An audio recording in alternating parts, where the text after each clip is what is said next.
Today we're going to be throwing what is hands down, no debate, one of the most fun discs of all time. It's a disc that can be used to make some of the most unique lines you could really ever think of. It is the Prodigy Pa5, a super flippy putter. We got it in a couple plastics here, the Ultra Soft 400, the Soft Base 300 plastic. We're gonna be throwing it all over the course today. We're gonna be figuring out why this is such a fun disc, why it's so unique, and why you might wanna bag it yourself. By the end of this video, you might be a believer like I am. Let's go do it.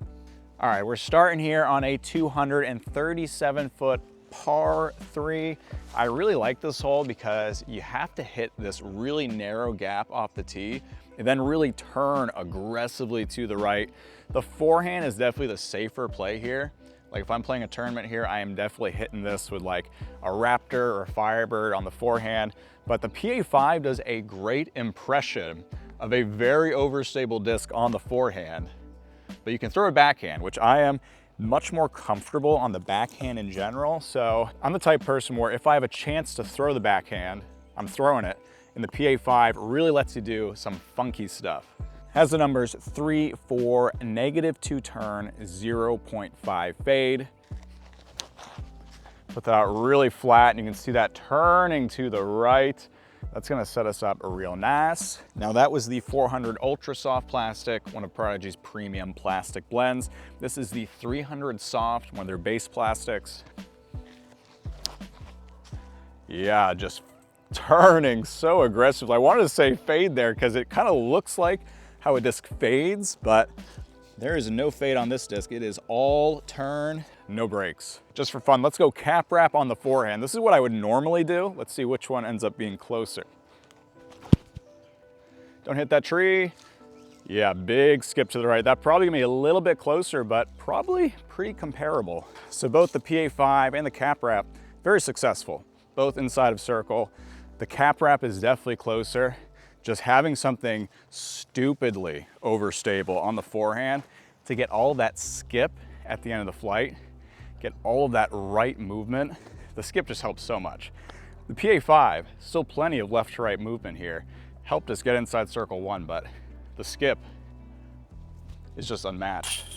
But the Pa5, I like it for putting too.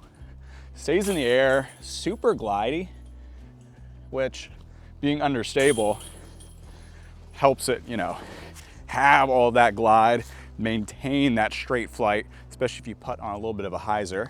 And holes like that last one, where the dog leg to the right is so aggressive and sudden, it lends itself more to the forehand than the really flippy backhand. There's also holes like these out there. A 279-foot par 3 where you gotta hit a tight gap off the tee. Once again, you need to turn the entire flight, but you kind of have to start it on hyzer because if you turn too early, you're gonna hit some of these trees on the right. Yeah, turning throughout the flight.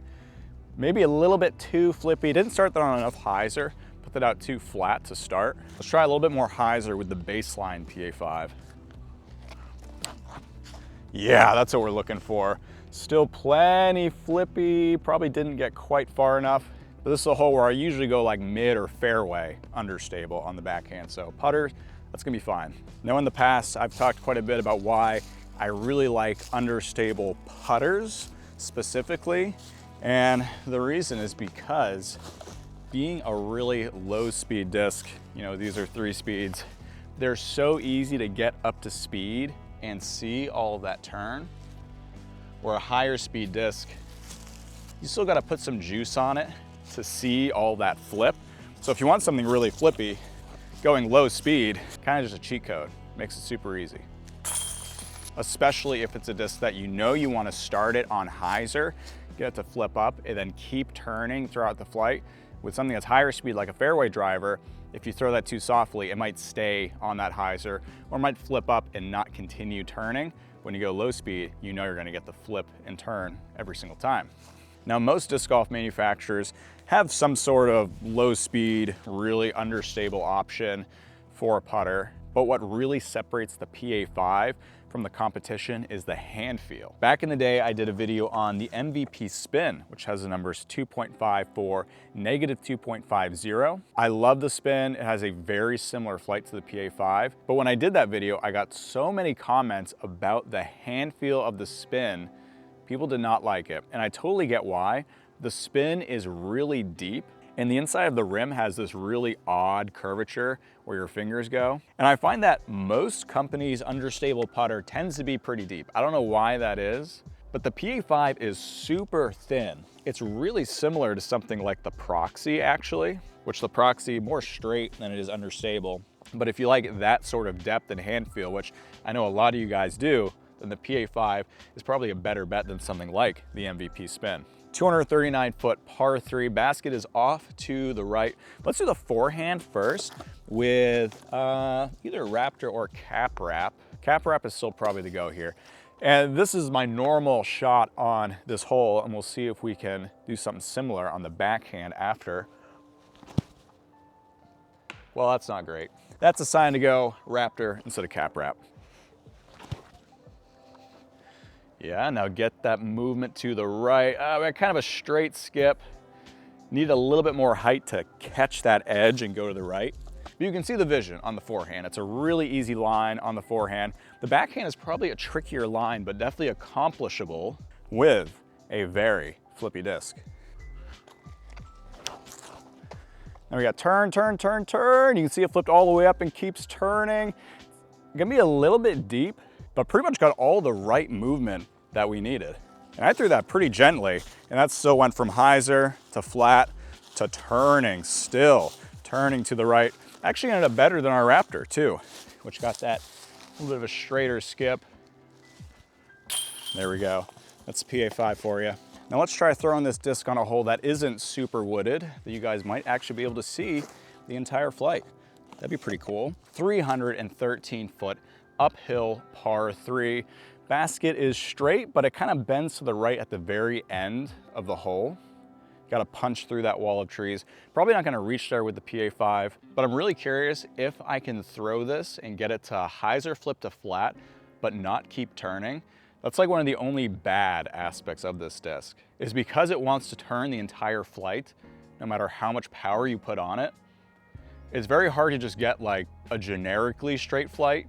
You kind of have to put a lot of height under it to get it to resist turning over. Like if you throw it higher in the air on some hyzer, it'll flip up, resist that turn a little bit more, but we'll see what we can do here.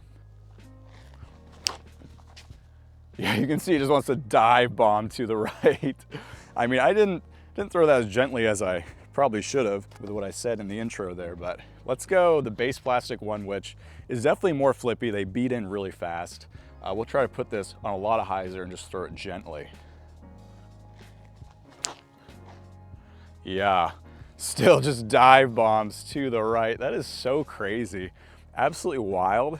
But part of what makes the Pa5 and discs like it really great is for approach shots, where on short throws or just really short holes, you can get a turnover without having to throw it very hard.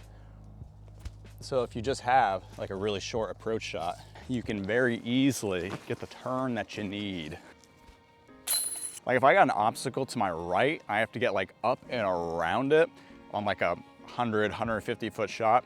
Pa5 is so good for that type of approach. But like I was saying earlier about giving it height to control the turn, we got a hole here that is, well, I don't know how long it is, 268 foot, but the basket's off to the left. So it's not the type of hole that you'd probably be throwing these discs on, assuming you're throwing right hand, backhand. But if we give it a ton of height and put it on a lot of hyzer, I'm curious to see what happens. Let's go 400 Pa5.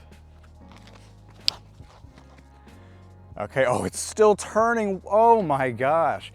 That thing dive bombs to the right, no matter what.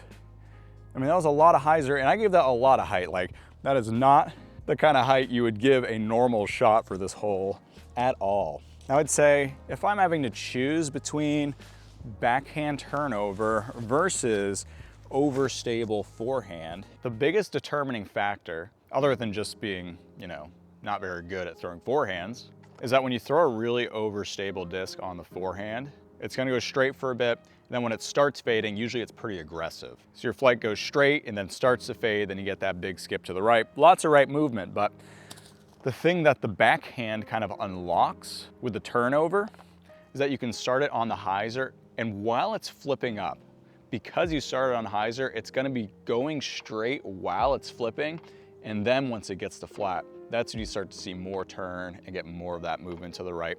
And because of that, you can have more of a pushing shot that doesn't have an aggressive finish at the end.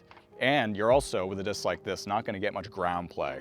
A big factor of why you might be throwing a putter versus a driver in general is because you know that when it hits the ground, you're not gonna get that skip, which can be really important on holes where if there's out of bounds, if there is really dense rough off the side of the fairway, you don't wanna get that skip.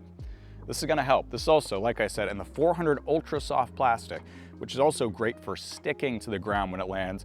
I'm not usually a fan of really soft premium or base plastics for that matter. This is insanely soft, which again, I don't love hand feel wise, but it does really help remove the ground play, or even if you hit a tree, it can kind of help absorb the impact of the tree and just fall straight down rather than hit the tree, get a really gnarly kick to who knows where. Anyways, rant over, 315-foot par 3. You need plenty of turn, but there is out of bounds to the right. You don't want to go out of bounds. There's a path. You also want to hit anyone. That's even worse than out of bounds. So it's a double whammy. You don't want to do that.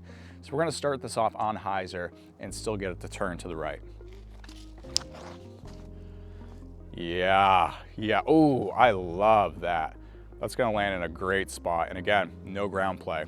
Now this is the type of approach I was talking about. We got the basket over here to the right, but our best angle of attack is through this left gap here. You can take a little Pa5 here and just go a little wrist pop. Pop of the wrist. Get all that turn off of very little power, all that right movement that we needed. Now it's getting dark out here because, you know, it's 5 p.m. and that's our life right now in the dead of winter. And if you're looking for an understable putter for yourself, you can head on over to this channel's sponsor, Disc Golf Deals USA. You can use the affiliate link in the description down below to get 10% off your entire order, no matter what you buy. They have a great website and enormous selection of discs and great customer service. You get 10% off, you support the channel. We got a great thing going here. And if you enjoyed this video, I'd appreciate if you consider liking and subscribing. You can also follow me on UDisc community at Flying Fajita or Instagram at Flying Fajita Disc Golf. And as always, guys, I love you, take care, and I'll see you next time.